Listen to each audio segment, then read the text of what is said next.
Welcome back to Consultant's Corner. I'm Rebecca Brizi. This is my corner.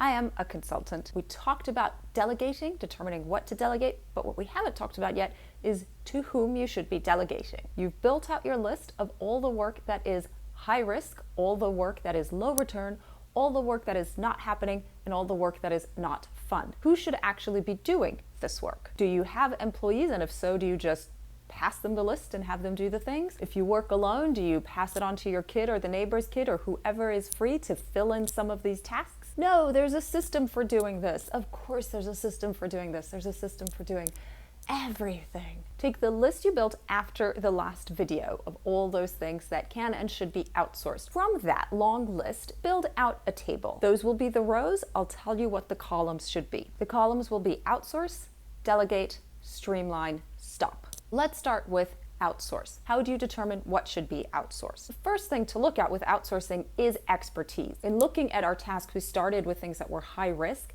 This is where you probably want to begin with the expertise point. I mentioned legal work. For example, with legal work, outsource it to an attorney. If you don't have an in-house attorney, which if you are a freelance or small consultancy, I presume you do not, you outsource that to the expertise. So those things that are high risk, you want to look at, should there actually be an outsourced expert doing this? Not just the high risk items, however, go through that entire column and determine where this is best done by an expert. Another example of this might be some of your marketing efforts. One area where I see this come up specifically could be with blog posting. Having somebody who understands marketing, digital marketing, post your blogs for you. It seems like posting and scheduling the blogs is not a lot of work. You just go into WordPress or the back end of your website, copy and paste and schedule. But in reality, there are things like keywords, meta tags, selecting the images and putting tags against the images, using the correct words in the headlines. There are all sorts of subtleties of marketing expertise that go into making a blog post very effective. Look through your list and determine where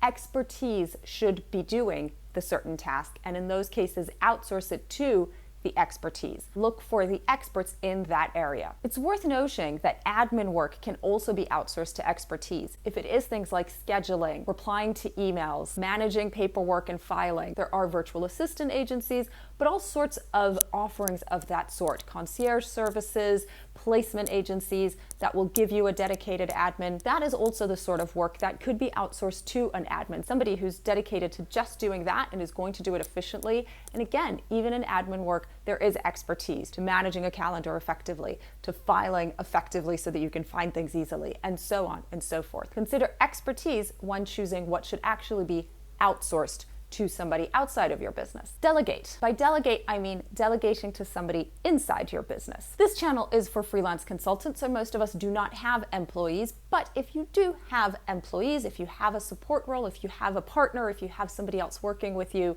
then determine what can be delegated between you and the other people. As per my last video, the key to delegating is not reassigning tasks, it's reassigning responsibility. With delegating, make sure that you're not just taking random tasks here and there, but you're taking areas of responsibility. They can be small areas of responsibility, large areas of responsibility, but they can be packaged as you are responsible for these things, and hand those over to whoever will be doing those. The other option here really is actually delegating to your kid or your neighbor's kid. If you can get somebody to come in and work with you or for you for a certain number of hours a week, decide what that person does, delegate it as a whole. Say you are now responsible for these areas, and give them an area of work that they can run with, where they understand what is expected of them and they have a little bit of autonomy in that. That is the most effective way to delegate. Streamline. Essentially, this means automate, certainly for us freelancers. Is there a system that can do the work for you? One of the simplest examples of this would be social media. Scheduling, monitoring, posting. That's something that you can streamline with all sorts of tools that are available to do that sort of work for you. A little bit of setup, and then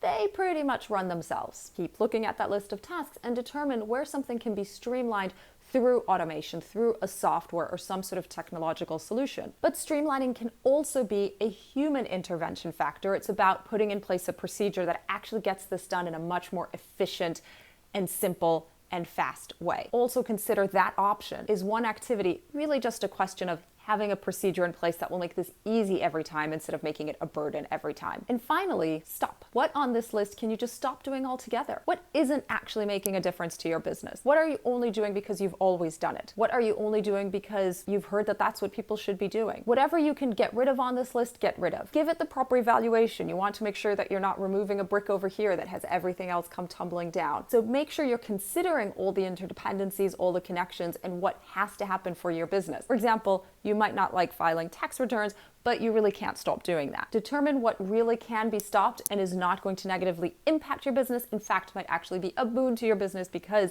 it allows you to rededicate that attention and those resources elsewhere. Outsource, delegate, streamline, stop. These are the 4 key areas to determine how to remove tasks from your shoulders and responsibilities from your shoulders, have somebody else do them, but not just so you have to stop doing them, actually so that they get done better, more effectively, and more efficiently. Your homework obviously is to fill in this table. Your rows are made up of everything we put on that list that we did in the last video. Your columns are these 4 areas: outsource, delegate, streamline, stop. And now I want you to go through those rows and put a check in the column of how you're going to deal with it. Give this some time, do the whole thing, and then maybe come back to it a day later just to make sure that you've got the best solution there, especially for the things that you want to stop doing. And once you're happy with that table, voila, you've got your delegation plan. I will see you back here, of course, at the next video. Bye now.